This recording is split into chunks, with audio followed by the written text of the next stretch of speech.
by the select board to move this project ahead. We are very grateful to our partners and colleagues at Middlebury Community Television for recording this and sending it out for live broadcast. So for the benefit of those watching later, it's April 15th, 2024. This is the public information meeting of the proposed Ilsley Public Library renovation and expansion project. So we thank you so much for your interest, and especially those of you who've been interested in supporting this project for a long time.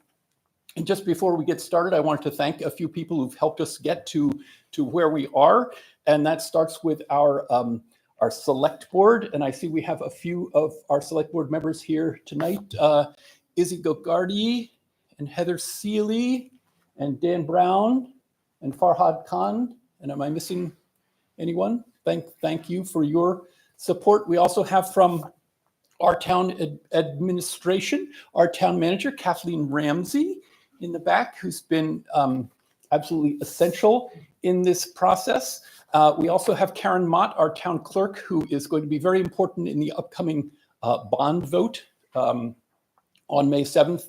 And we also want to acknowledge our Director of Planning and Zoning, Jen Murray, who's going to be increasingly important as this project proceeds. We have a few of our library trustees here tonight. One of those is Meg Baker, who's the president of the library. You have to raise your hand a little higher there, Meg, okay? And also Barbara Doyle-Wilch in the back as well. And here's another select board member, Fred Dunnington. Yay. All right, thank you. Come on in, there's room for everyone. We'd also like to acknowledge our Friends of the Library organization, and Amy Mincher is one of those friends who is here. The Friends of the Library are a separate 501c3 nonprofit organization. Here's Lori Muller, a past president of the Friends of the Library. They do a lot for us. They help to sponsor almost all of our programming, as well as they've also been very, very helpful to us as we are moving ahead with this project as well. And finally, there's a group of people who've been working steadfastly on this project for at least 2 years, which is the Ilsley 100 project team. And some of those people are here tonight, and they include Jim Gish, right? Farhad Khan, okay? Dan Brown, Judith Harris, who has been acting as our clerk of the works. Okay, let's see. Amy Mincher. Oh, sorry, Barbara Doyle-Wilch. I beg your pardon. Sorry, the sun's in my eyes here. Barbara Doyle-Wilch next to Judith. Okay, Amy Mincher. And let's see. And of course, our library director, Dana. So here's our plan for tonight. Our plan tonight is in 3 parts. We're going to do 3 things. We're going to start off with a presentation. We'd then like to show you a brief informational video, and then we'll get to what is really the heart of the evening, the question and answer session. So in our presentation, we're going to have Dana Hart, the director of the library, talk a little bit about the mission of the library, our needs, the history of the project to this point. And then we're very happy to have with us a couple of members of our design team, Chris Huston from ReArch company, and Michael Mendeo from Weimann Lamphere. They'll be walking us through the design of the library as well. We'll talk a little bit about the costs, what we'll do in the meantime when the library is in the process of construction. So for this presentation, it's helpful if you have a reasonable view of the screen here. Just in case you don't, we've got these design boards here that you can get a close look at after the presentation. And these slides, as well as most of this information, is available on the library's website.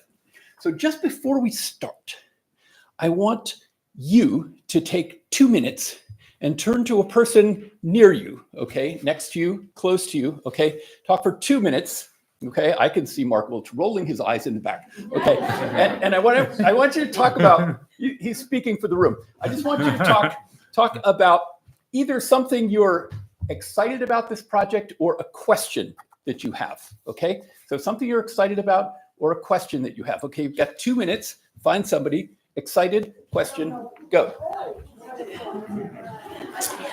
Well, You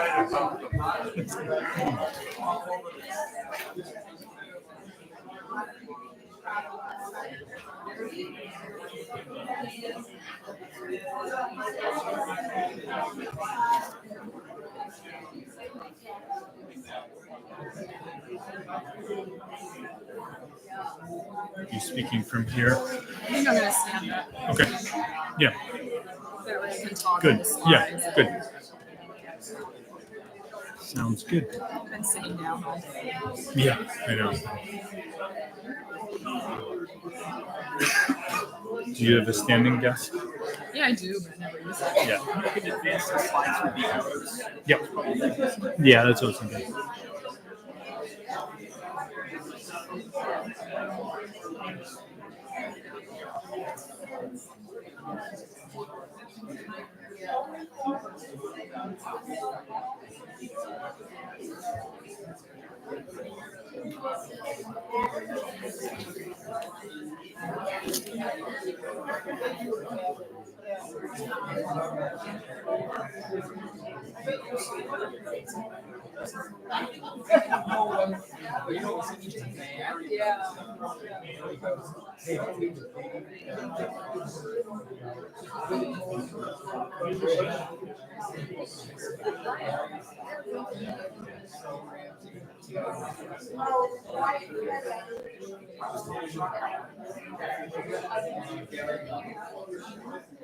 You brought your own chime? It's much better than yelling or hand-raising things. It's very civilized. Yeah, Very civilized. I like it. It's a yoga chime. Some people have them on their phones, like same thing.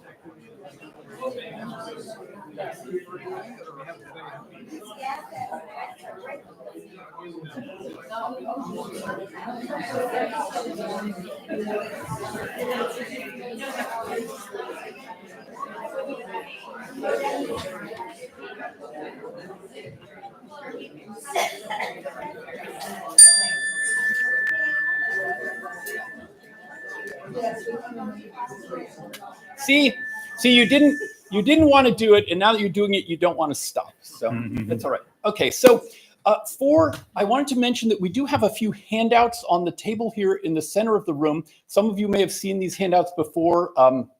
There's 10 great things you're going to love about the new library. There's some frequently asked questions, and there are also some floor plans if you haven't had a chance to look at that. We'll be showing the floor plans later on. It might be easier to follow if you've got one of those. Now, for this evening's informational meeting, we have assembled a stellar panel of people who've been involved in this project. And among those is Chris Huston. Wave, Chris. All right. Chris Huston is the Vice President of Pre-Construction at ReArch company. He is a licensed architect, and some of you may know him because he spent many years working locally as an architect with the Breadloaf Corporation. However, for our project, he has given up that responsibility, or he's sharing it with others. And his focus is more on the nuts and bolts of the project, including construction and costs. If you have questions about money, you want to talk to Chris. Okay. Also, to his right, your left, is Michael Minadeo. Michael is the design director at Weimann Lamphere Architects. He has spearheaded the design and architecture of this project. In addition to his 2 degrees in architecture, Michael has 30 years of experience in design and architecture. His work has won numerous design awards, and his writing on architecture has appeared in many publications. So we're really glad that we have them as part of our design team. Most of you know our library director, Dana Hart. There are a few things you may not know about Dana. One is that we lured Dana to Middlebury under false pretenses. We said, hey, Dana, come to Middlebury. We're going to have a new library built, and you'll just have to raise a little money. And that things didn't quite turn out that way. But there is, however, a silver lining, because although there was not a brand new library built upon her arrival, she's had the opportunity to have all kinds of input into the new library we're hoping to build. But in addition to her bachelor's degree in English, language and literature, and political science, Dana has 2 master's degrees. one in art history, another in library and information science. Prior to coming to be director of the Ilsley Public Library, she worked for the Metropolitan Museum of Art in New York and has taught a course at Middlebury College on print culture and the history of the book. So here to start us off with an overview of the library itself, its needs, and our process, please help me welcome to the podium, Library Director Dana Hart.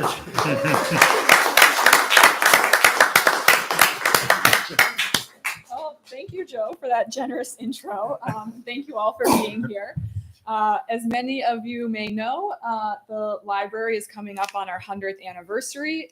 In September, we will celebrate 100 years in the current library building. So Ilsley has been a critical resource in Middlebury for almost a century now. Of course, the way libraries serve their communities has changed a lot over the past 100 years. If I had to sum it up, I would say we are still about books, absolutely, but we're also about a lot more than books. So we offer, we have a huge collection of circulating items, so books, but also non-traditional things like e-bikes. We offer many different services. We plan programs. And of course, we offer spaces. So spaces for community meetings, spaces to work or learn remotely, spaces to just rest and be warm and comfortable. All this use really adds up. We are an incredibly busy library. We're an incredibly well-used resource. Middlebury, of course, is not one of the bigger cities in Vermont, but the Ilsley Public Library is consistently ranked as one of the top 3 public libraries in the state in terms of usage. So we really are a very special library and a very busy one that serves not just Middlebury, but many of the surrounding towns as well. What year is this? 2020 is from our last fiscal year, so July 1st through June 30th of 2023. Yeah. And these are little snippets from our annual report, and if anyone would like a copy, I have some. I'm happy to hand them out, and they're on our website. So we have a lot of great things going for us. The library is very well loved, but our building does hold us back in a couple of significant ways.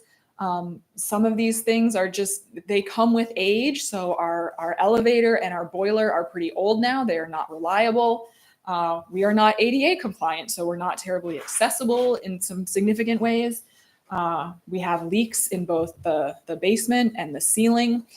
So those are all pretty significant challenges, but perhaps most frustrating as a librarian is that we just don't have enough space to carry out our mission. And the spaces that we do have are not flexible. So we're not nimble. We can't adapt easily to the community's changing needs. So the community has known for a pretty long time that that the facilities need to be addressed. So several iterations of library trustees have been working on this for a long time. The Library Building Committee made a huge amount of progress between 2014 and 2017. And as Joe mentioned, the group that's been moving this forward most recently is the Ilsley 100 project team, which is a group of select board members, library trustees, and community members. They've been working for 2.5 years now. I've been a part of it the whole way. I have to say it's been a very measured, methodical approach, and I think they've done a great job of including the community in the design process kind of every step of the way. So I think I'm going to turn it over now to Chris, and I hope everyone sees themselves and Michael. I hope you see your own input in these designs because community input really has been critical. Great. Thank you, Dana, so much. I thought about the question that Joe posed to us, and I'm going to just share right now. I don't know about you, Michael, but as working on a historic building from 1924, the 100th year, is really truly a moment in time that I know Michael and I have taken this responsibility very seriously, and we're really excited to have this time with all of you tonight to ultimately answer any questions you have. So that's really the intent of our part of this presentation, is to give you the information that you may haven't seen yet. So with that, we'll just kick things off with this is your building. You may not have seen it from this exact perspective, but you can see here the 1988 edition. Does that sound okay, by the way? Okay. And your essentially your historic facade front and center. The design that we'll show you really celebrates that, the essence of the original design as best we can with also creating an addition. In terms of the design concept sketch that we developed really back at the time of the Town Hall Theater presentation, our design concept was predicated on a critical two-story concept. Now, listening to Dana and her staff, that was functionally really, really important to her. Now, it took Michael and the rest of the team a lot of work to get all of the program to fit on those two levels, and we're going to walk you through how that works and feels and looks. But ultimately, we found a lot of organizational simplicity, if you will, by organizing this on two floors. And we'll walk through that. Additionally, one thing that we found was really important, or felt was really important, was to have a very clear public entry from the east side of the building. And we'll show you some images of that, while at the same time having another primary entrance off of Main Street. Dad, Michael, that's good. The concept sketch seen more from a human level, looking up at the building. One of our primary drivers was to celebrate the existing building with this sort of lower slung roof terrace, so that you really could see the existing building, the roof shapes, and the materials from a number of different perspectives, and we'll show you those different views in a moment. The other thing that was central to the concept was to have the children's space front and center. It's really important, as you know where it's located currently, having that at the same level as parking, and you literally are rolling in from parking at the same level, which again doesn't happen today.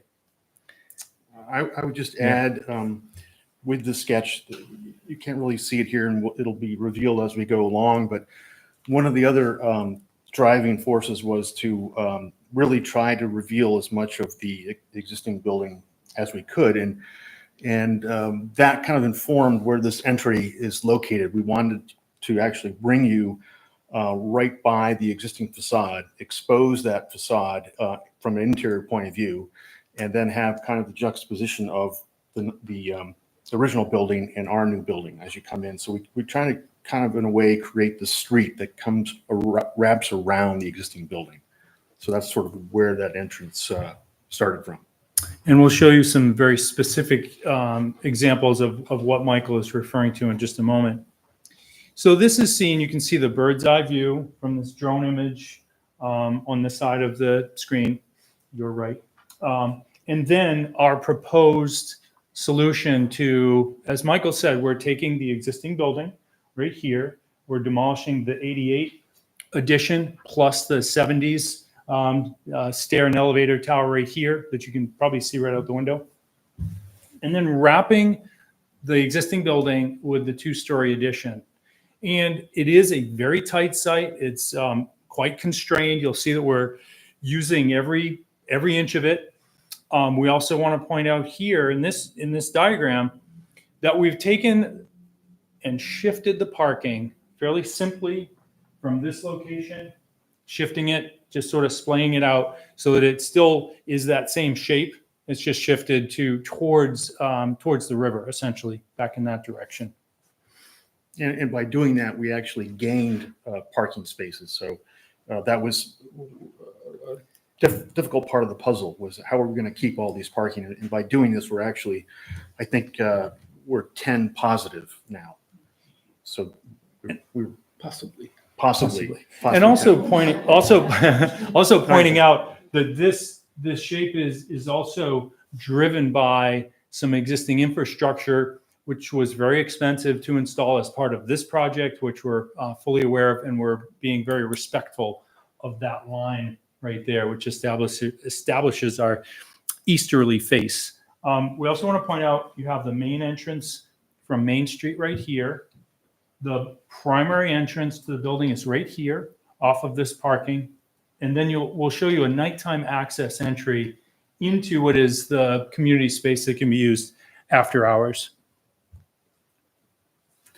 This diagram shows a study of the new front entrance from Main Street. And one of the challenges was trying to provide a clear single entrance to the new library space and at the same time have accessibility so that we could, have people that needed handicap accessibility from Main Street as well as a direct route right into the front door from the street. So this is trying to show or is showing, I think, a fairly interesting and a graceful attempt at getting you from the lower level up to the main entry door without any railings. So this is a very, very gentle slope of 1 to 20 in both directions that brings you up to the front door. And you'll see in another slide, there's a little built-in seat wall along the back edge. So it's meant to be inviting and to activate the front yard.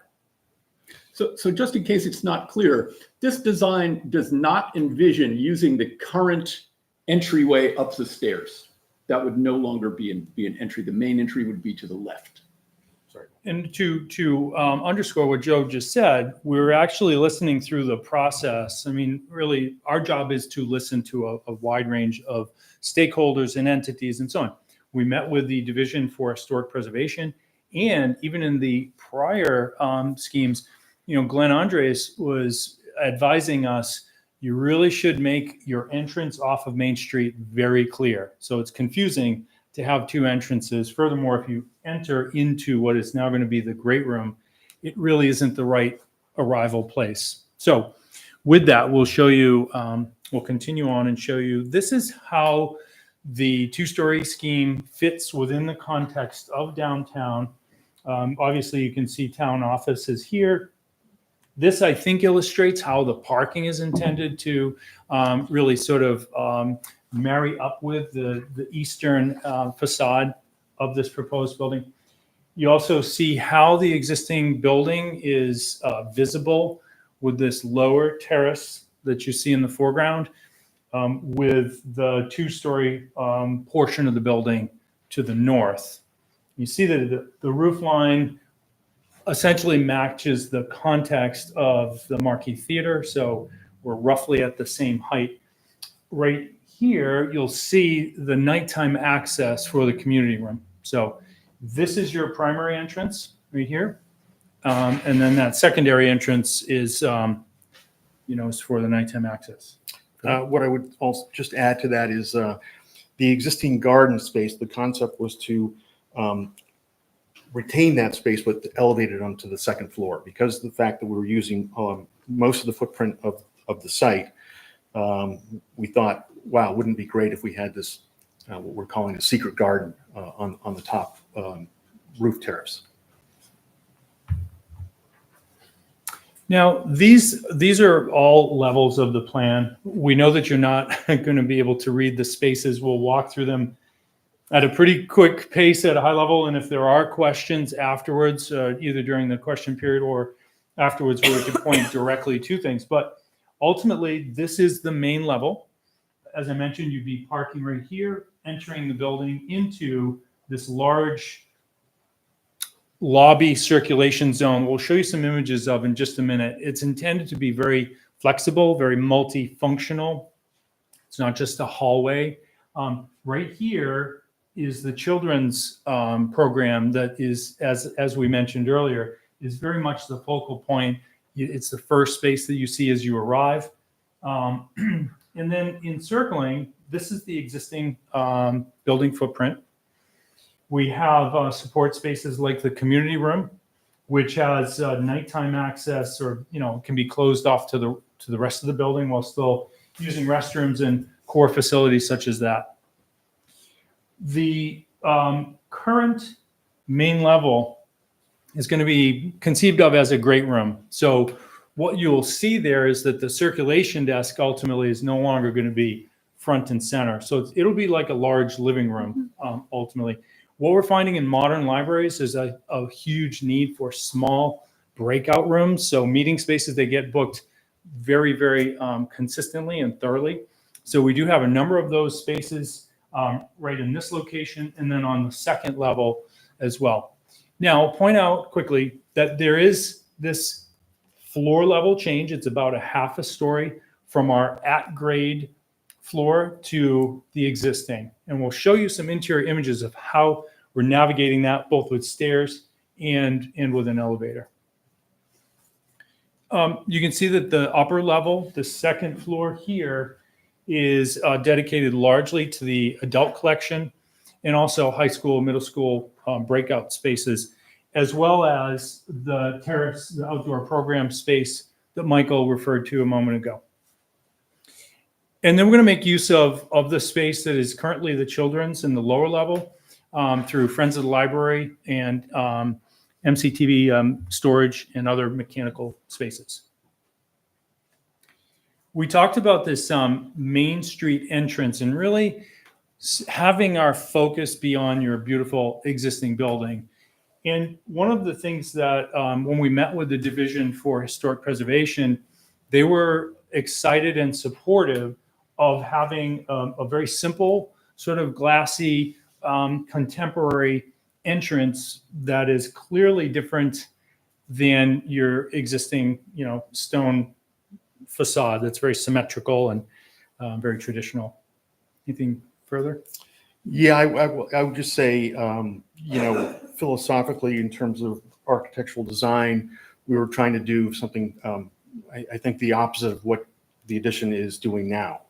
The addition seems to be trying to replicate something of the past, and we found that really to have a successful project, it's good to have a big contrast, and this was meant to be a big window into the library, if you will. So another sort of human level perspective, looking at the primary entrance from the east, we're envisioning that there may be times when Friends of the Library may have a book sale, or there may be food trucks that occupy the space back there on a Saturday or something of that nature. But again, this also illustrates, this is the town office right here, just sort of seeing the edge of it, and we're really focused. You see the roof lines of the existing library while at the same time our new addition is sort of wrapping around. Anything further, Michael? No, it's good. Now this, I'm going to do this. The next image, we're going to walk right in the main entry door, and you're just going to be right inside those entry doors. So now we've just gone inside. You're seeing right here, we're really celebrating the existing facade of the library. That's the east facade. With a skylight, we're bringing natural light in while you're also able to see up and see the rest of that, the extension of that facade. And then the children's section is immediately to your right-hand side. And then straight ahead of you is the main circulation desk. So this is where we're talking about, we're looking at it as a very multifunctional type of space that can be used in a number of different ways.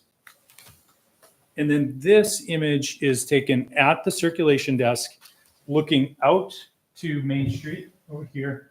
And then that other image we just looked at is back in this direction, if that makes sense to everyone.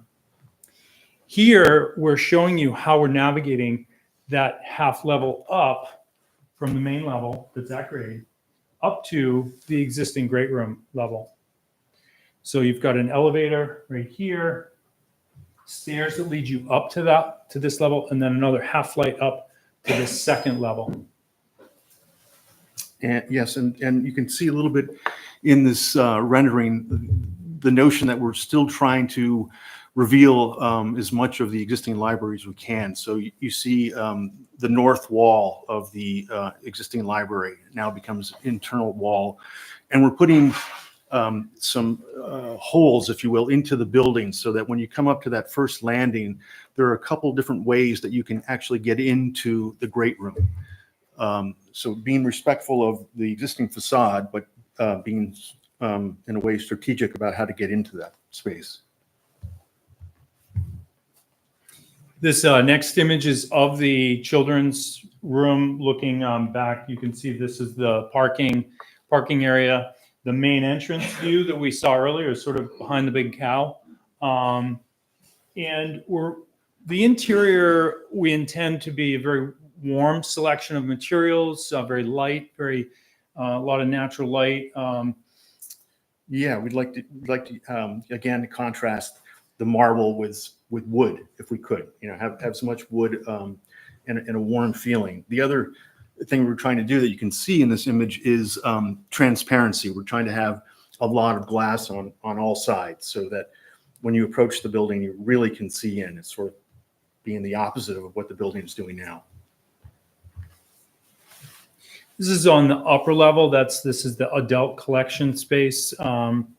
We're envisioning a lot of potential remote work opportunities and things of that nature, as well as you're looking out from this image out onto the terrace. And I'll just sort of flip this real quick. This is now looking from that perspective, from the terrace back in. So you're literally sitting inside that glassy area when we're looking out. So town office building roof is back here. It'll be a really interesting perspective from that outdoor programming space, down to the parking lot, but also overlooking down to Otter Creek and the other parts of downtown.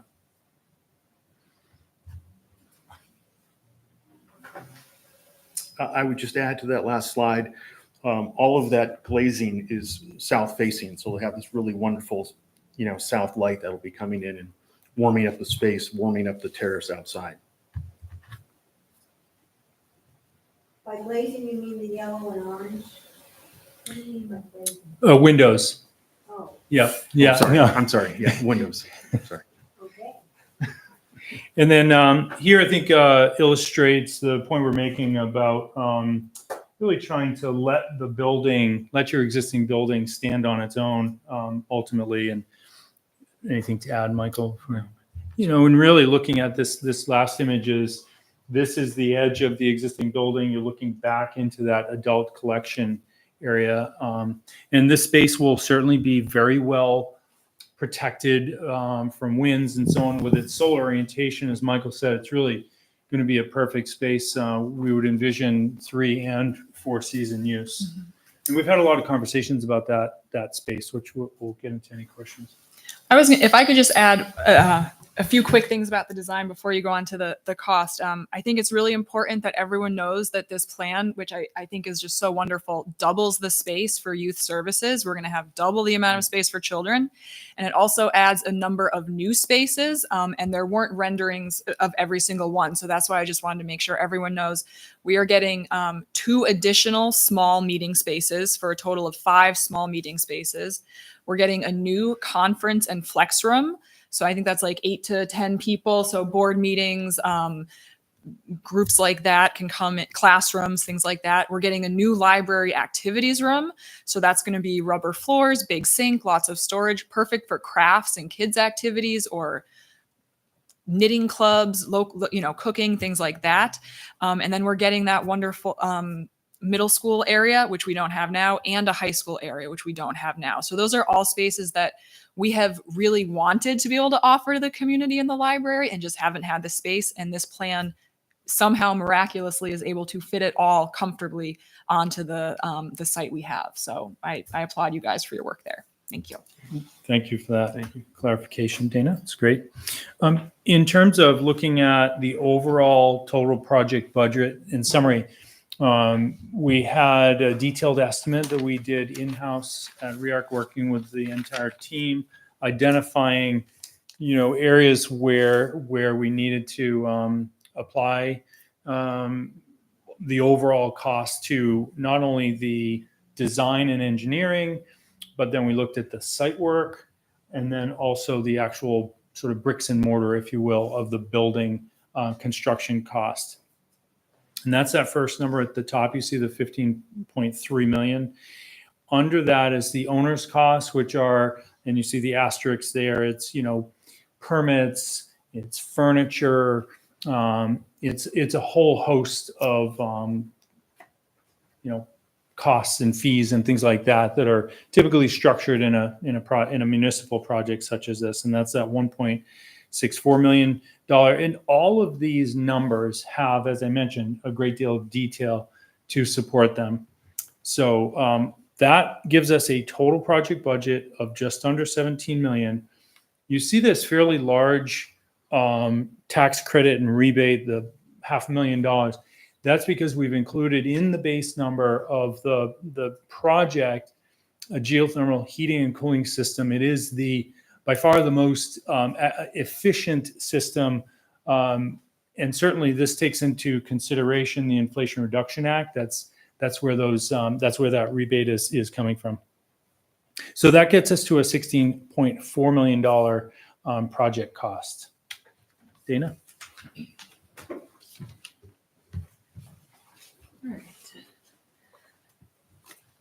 Yes. Okay. So 16.4, we all knew from the beginning that it wasn't going to be cheap to achieve an ambitious project like this, a public building of this scale and complexity. So as long as the project team has been working on the designs, they've also been working on a funding plan.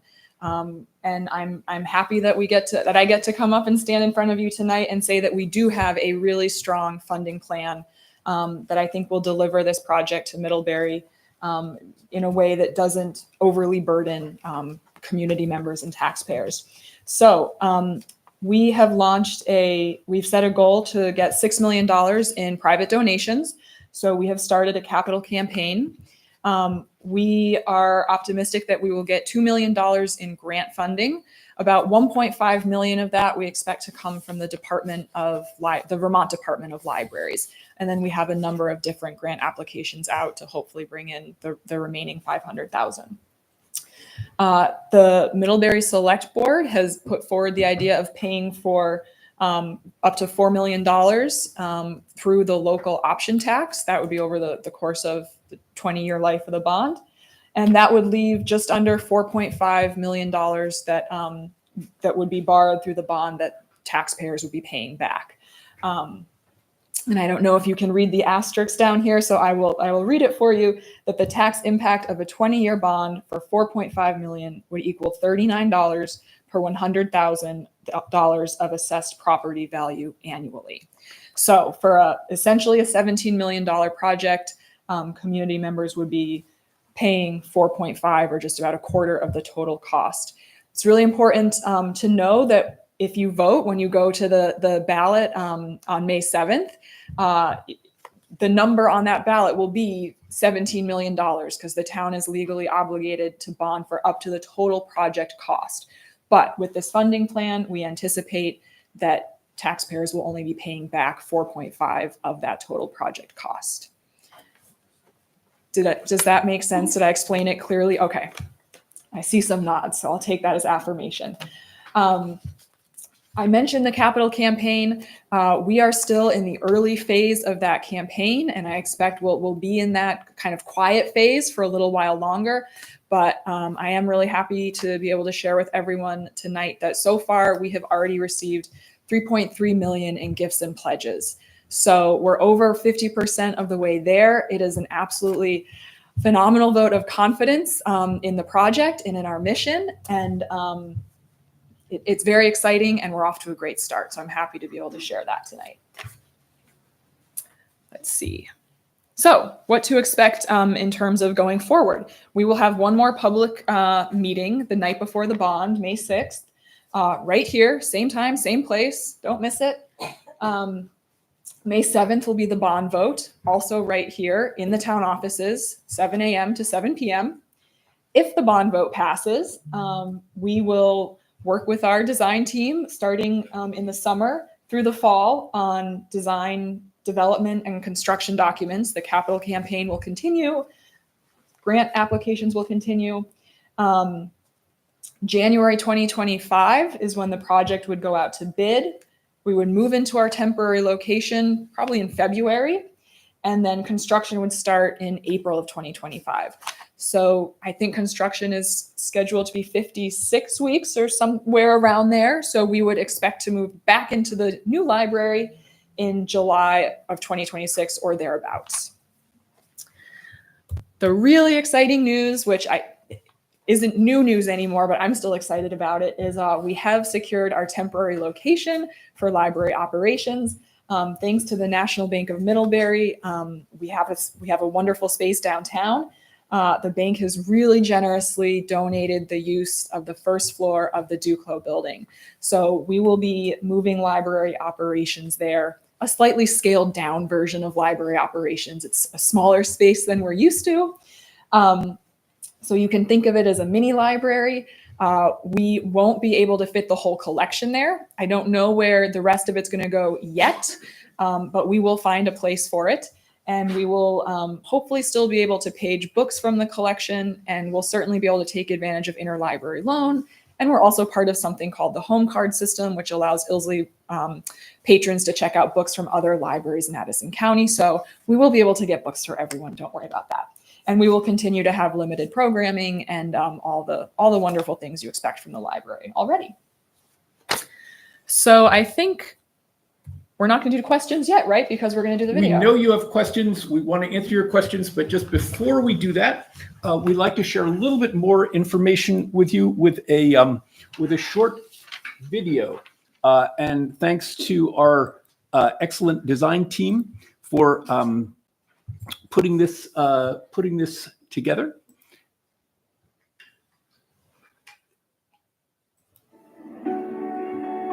Maybe I could make it big for you so you could all see it. That'd probably be good. My favorite part about coming to the library is reading the books and doing one of the clubs. I like the graphic novel section.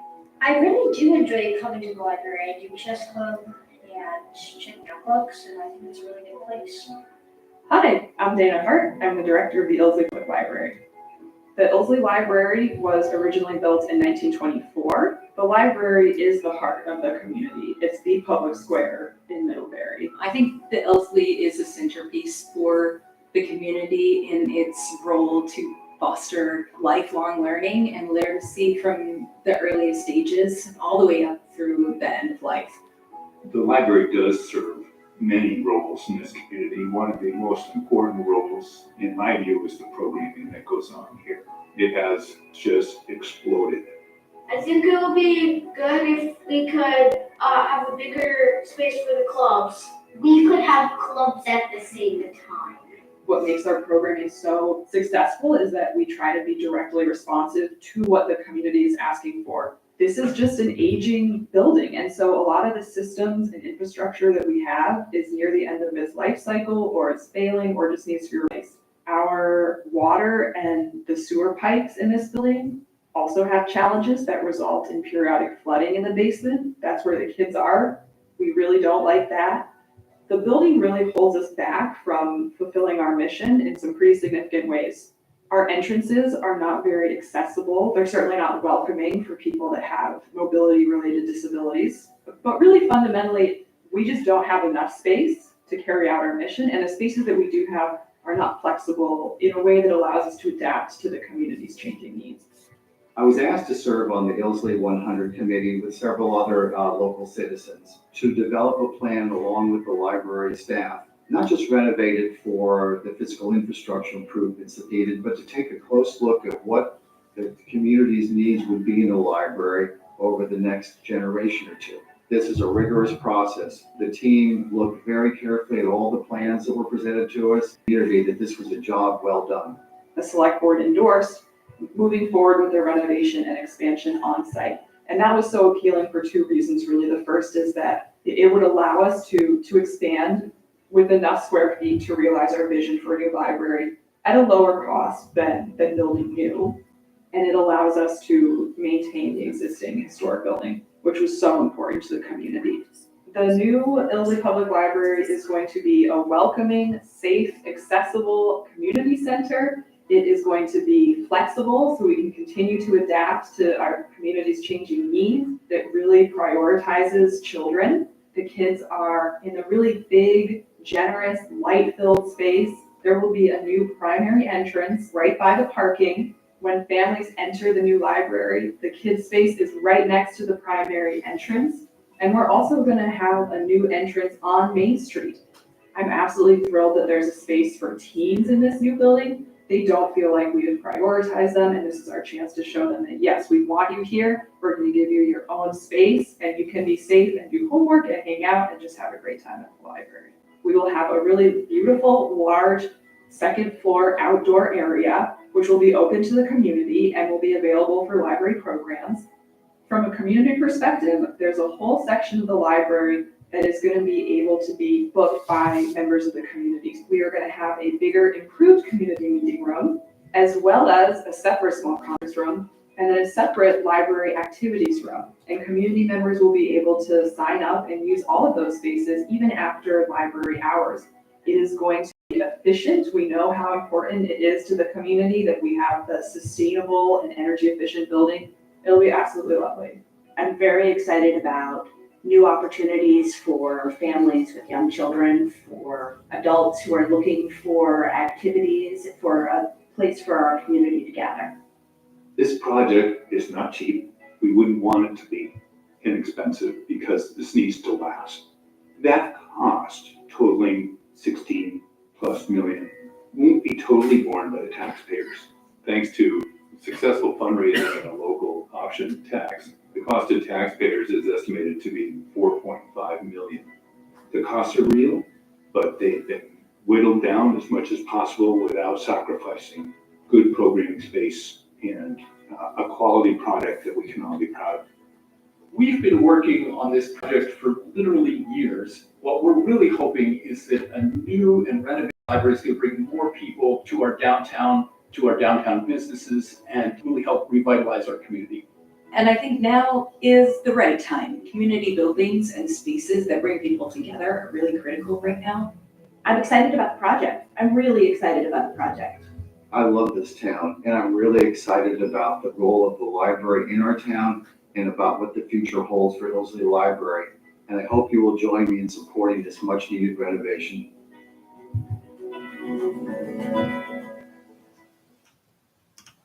Yeah, there you go.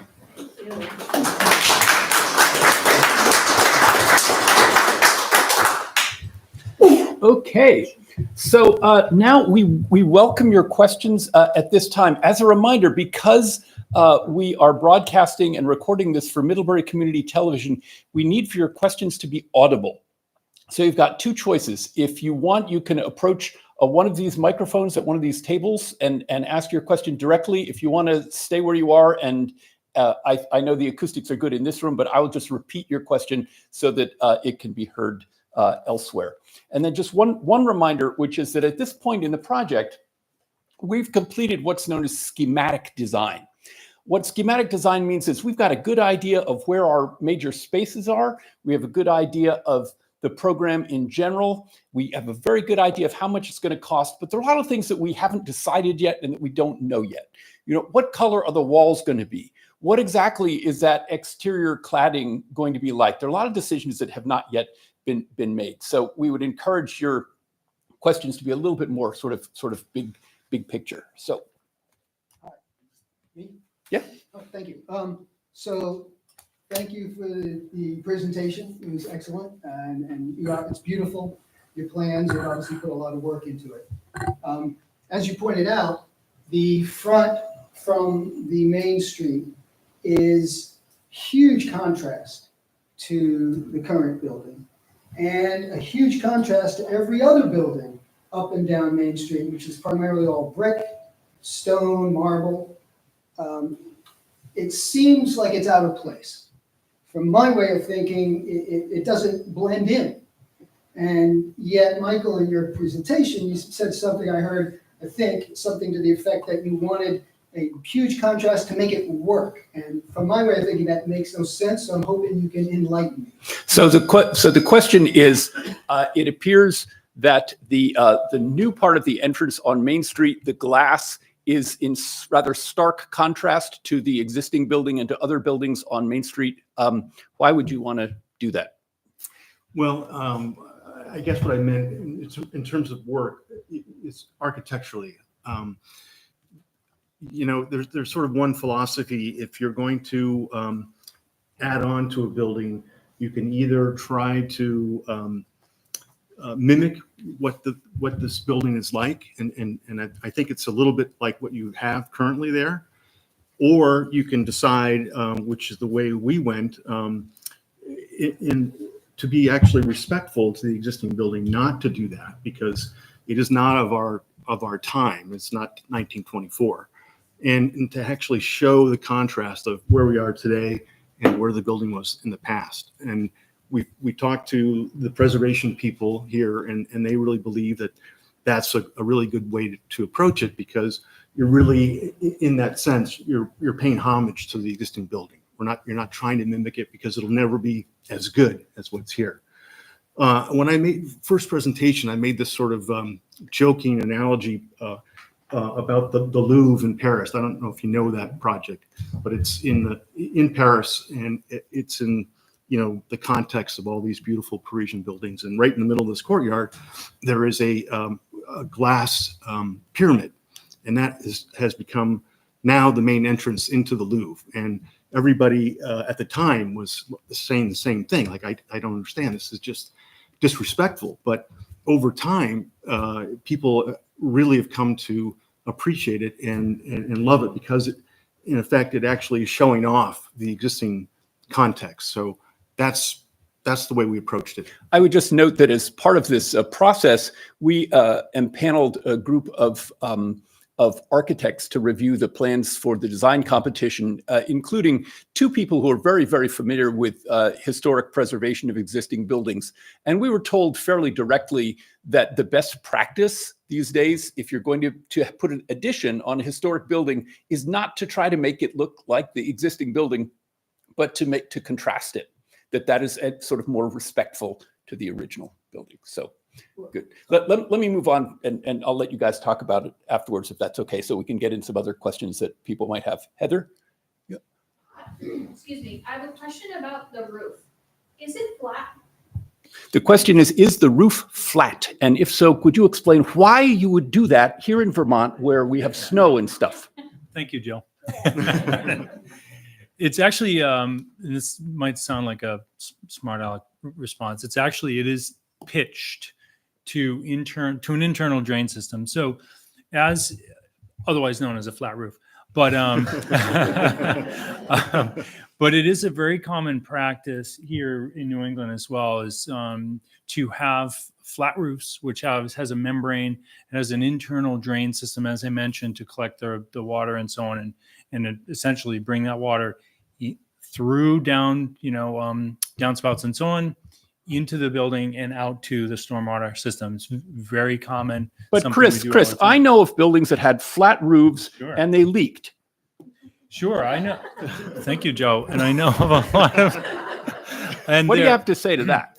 What I have to say is that was a while back. Yeah, when we're designing roofs, it's really about the intersection. So I also know a lot of pitched roofs with a lot of complicated roofs that also leak. So it's really in the detailing of how we look at how all those pieces are coming together. I mean, we have the main flat roof, which mirrors, the Marquis Theater and other buildings sort of throughout the downtown. So we're very comfortable in designing a building like this with a flat roof or a series of flat roofs. And if I could just add to that, that's also kind of following that philosophy of having a contrasting language to the existing building. So by doing that, we were trying to be, again, respectful to the existing roof lines of the original building, and actually trying to make our roof sit as low as possible, if you will, so it would actually wrap the building and not, again, feel like it's competing with the existing building. Heather, I'm going to let you follow up with them later. Let's go with Marita, and then Lily, and then Lori. Okay, so Marita? So I would like to take us back to the floor plans. The floor plans. First of all, I'm really excited about the children's area and the doubling of it. And my vision was that the programs for children could also happen outside. Could you take us through the traffic pattern from the children's room to the outside? So the question is, how would, if you wanted to have children on the outside roof outside programming space on the second floor, but the children's room is on the first floor. How would they get up there? Yep, so here's the elevator right in the middle. Here's the children's room. So if the kids were in the children's room, they would come right out here and go up the elevator or the stairs. Their stairs are right there as well. And then you emerge right here on the second floor, and there's the door. So it's really stacked it's 2 floors apart, but it's stacked pretty vertically. Can I Yeah, okay. do a follow-up question? But it would take them through the adult section for a little while, is that correct? Or They would go through the adult collection. okay. Livening things up for the adults. They could also choose to go through, there's a second stairwell here. But there are other ways to get there, but I think the most direct would be, Okay, Lily. Okay, just something to think about. Mine's actually a follow-up to where the roof of the original library, how does that relate to the new roof? Where's that snow going? So the question is, how does the roof of the original library relate to the new roof? Where does the snow go when it comes off the old library's roof? So it's interesting thinking about the existing building and what happens now to snow that lands on the roof, and does it come down on sidewalks or in the front, etc. We will have, I think, as you're astutely seeing in our drawings, we're going to have the sloped roof of the existing building tying in with the flat roof of the new. And again, those flat roofs will be slightly pitched internally, which is again a very common situation. Does that answer your question or not? It looks to me like there's a gap between them, but also is there rain and snow coming onto the skylights out on the terrace? So the question is there rain and snow coming down onto skylights on the terrace, and is there a gap there On the right-hand side. on the right-hand side? There's certainly some geometries, quite honestly, that the model we've not quite tied those out. But this would be coming in and meeting the existing roof and sort of marrying up to a flat roof where it's coming down on both on the hip roof. Your second question was regarding the skylights. We would have those with a slight pitch. They wouldn't be, totally flat, so that the water would run off of that surface.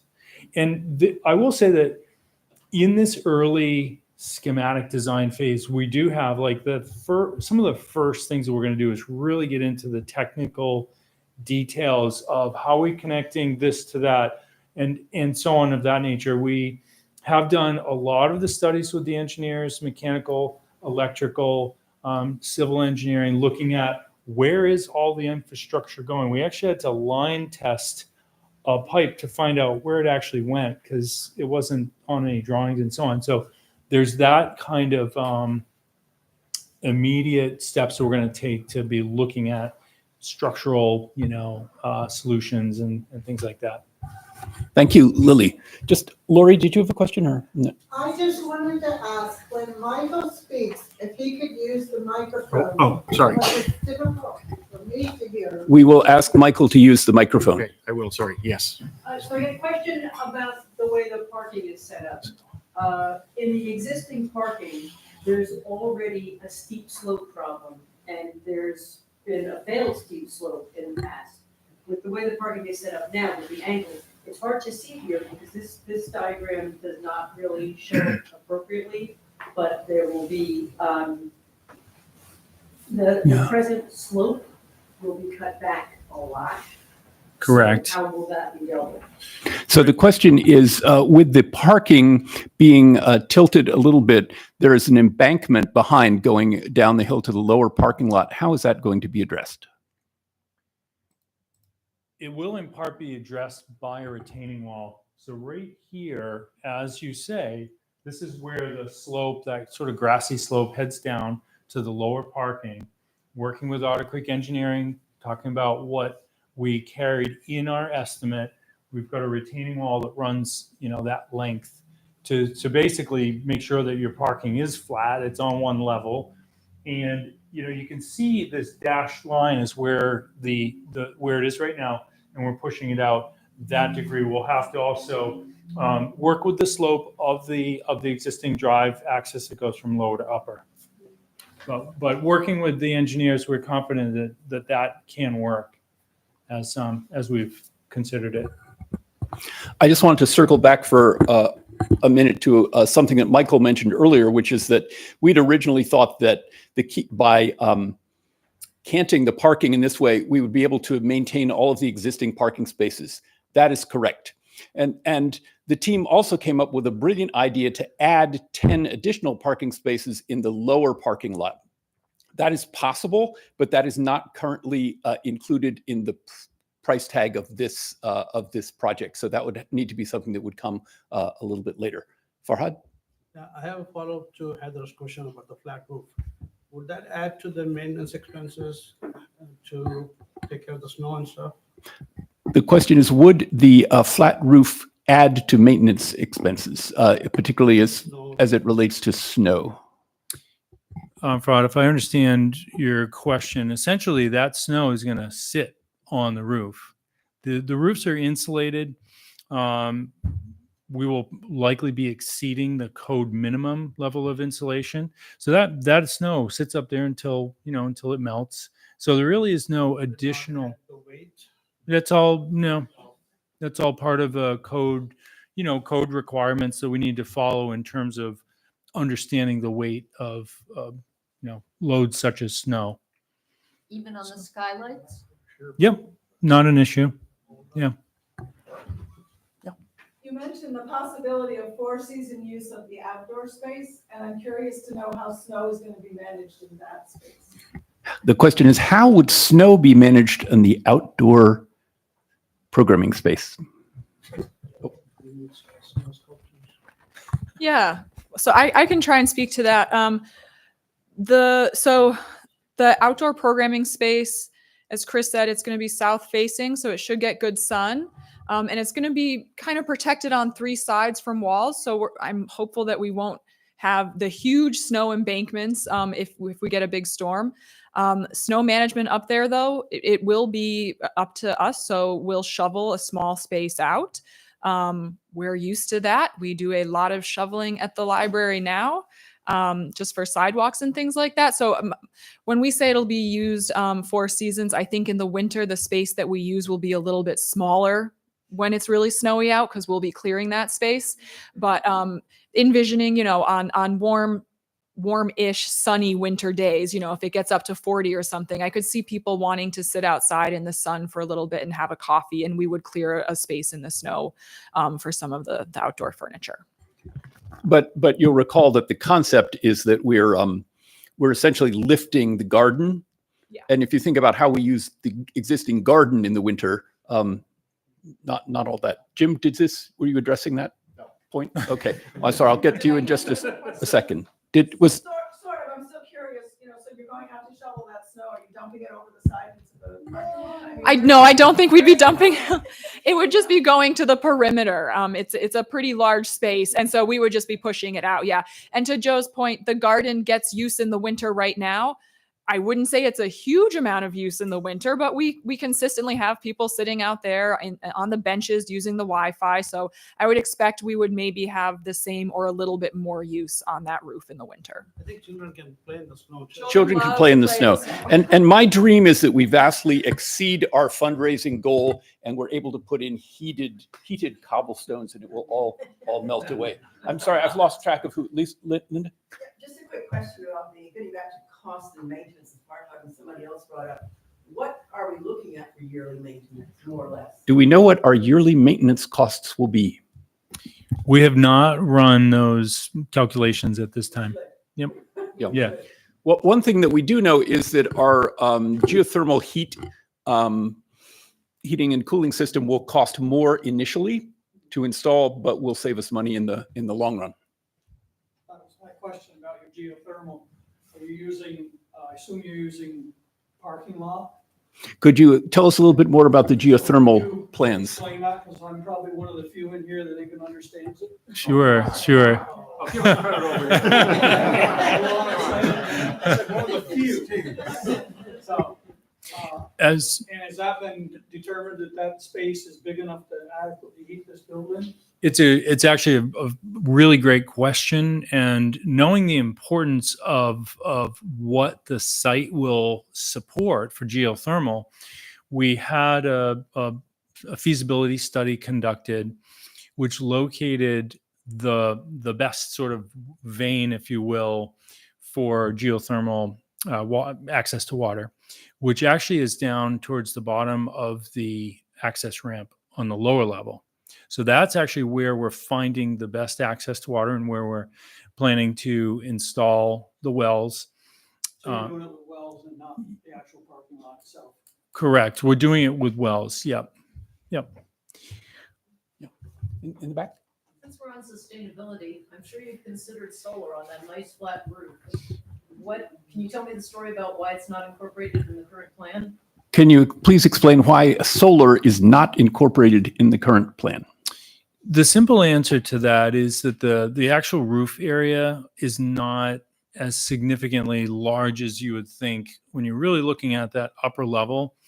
And in addition to that, we will have some mechanical equipment up there that we'll have to screen and so on. So by the time that we invest in the infrastructure, and we did look into this, but ultimately the investment isn't worth the infrastructure here. Not unlike this building, the town decided to source electricity from an outside, offsite location. Victoria? Going back to your contrast to the older structure, why glass? Why can't you use other material? I say this from the perspective of our light pollution problem in this town will only get worse with your large expanses of glass walls.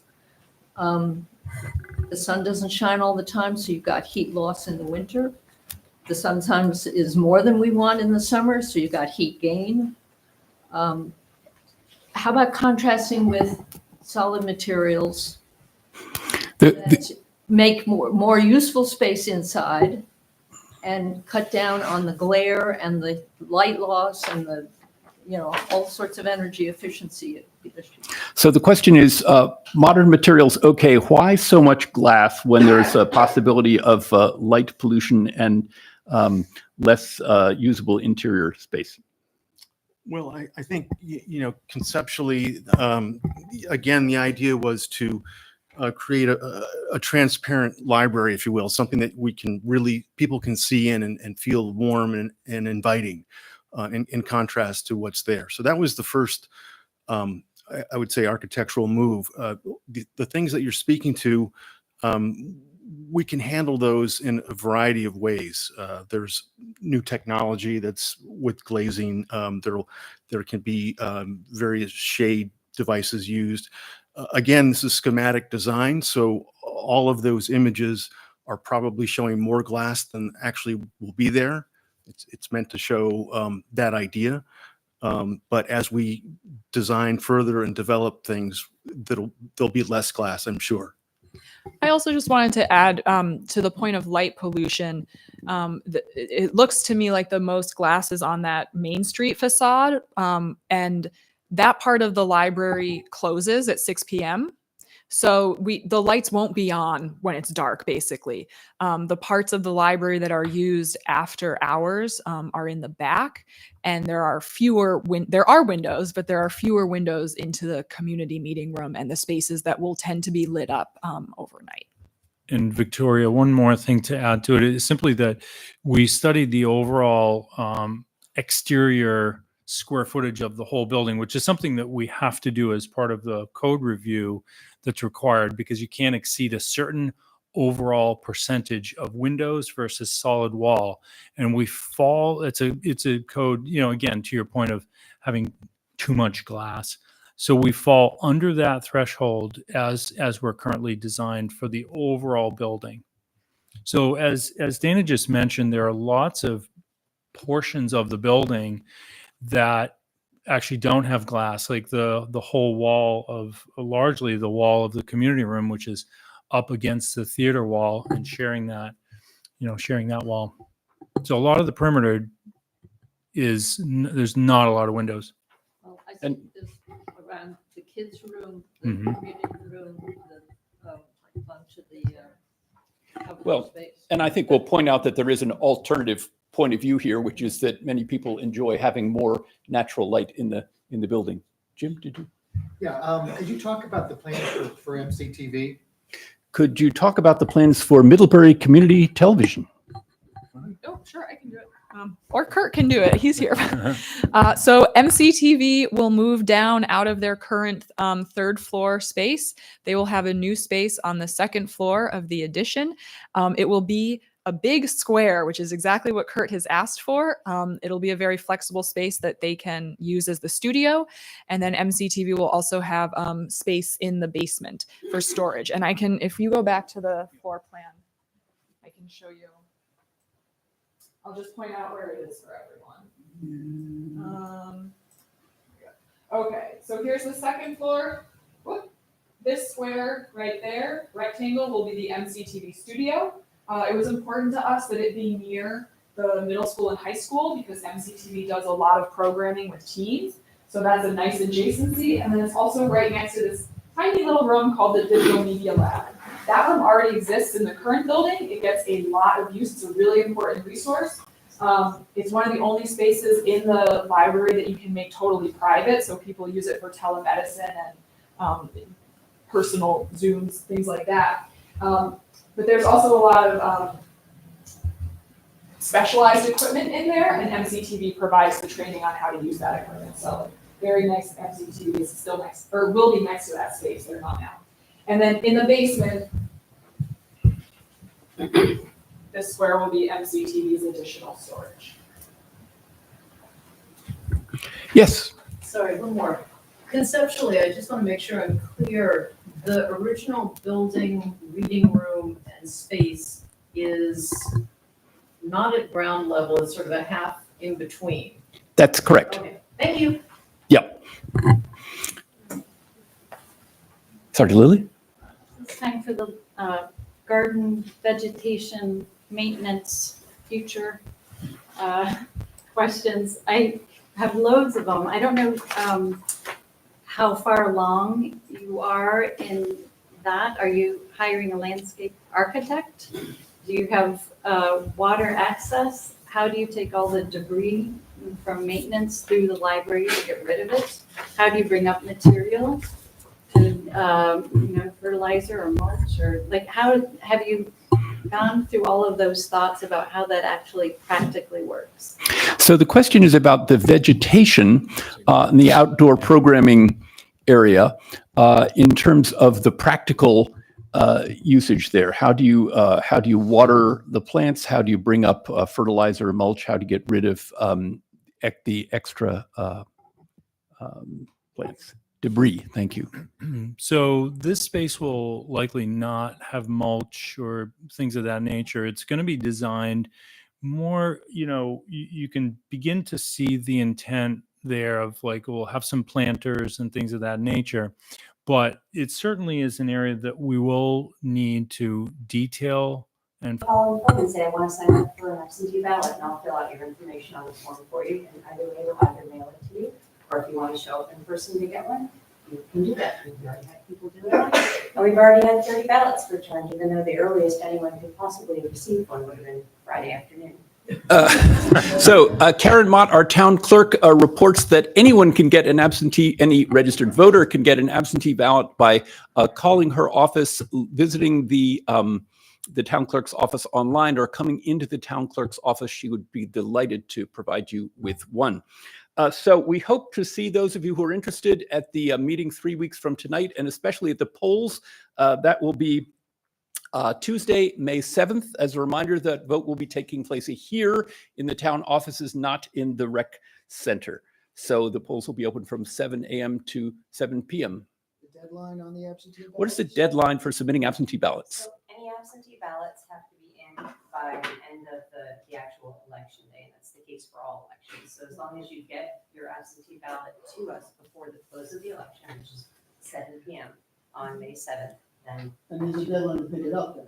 I know there's a deadline. Yeah, there's that, I mean, so you can come over and vote, you know, the day before until we're closed at 5. But in order to have one mailed out and assure that it's back in, you know, usually we'll stop doing that a couple of days beforehand. It doesn't mean, if you request one, we'll mail it out to you the day before, even though we'll say we can't guarantee this is gonna make it to you and it's gonna make it back to you. So absentee ballots will be accepted up until the close of voting at 7 p.m. on May 7th. If you'd like one mailed to you, you do need to get in touch a few days before in order for that to happen. So with that, I'd like to encourage any of you who might have questions to talk to any of us here, any of those folks back there. We can explain things on the floor plans. We can show you what the views are. Hey, this is a professional tip. It took me forever to figure this out. But if you look at that floor plan over there, there are all these little letters like A, B, C, D. Those are keyed to those pictures over there, which are also lettered A, B, C, D. So if you look at one of those renderings that it says C, then look back on the floor plan and you can see where that photo is taken from. I wanted to thank our panelists, our fabulous director, Dana Hart, Chris Huston from ReArch, Michael Mindanao from Weimann Lamphere, and all those who've helped make this possible. Thank you very much. Meeting adjourned.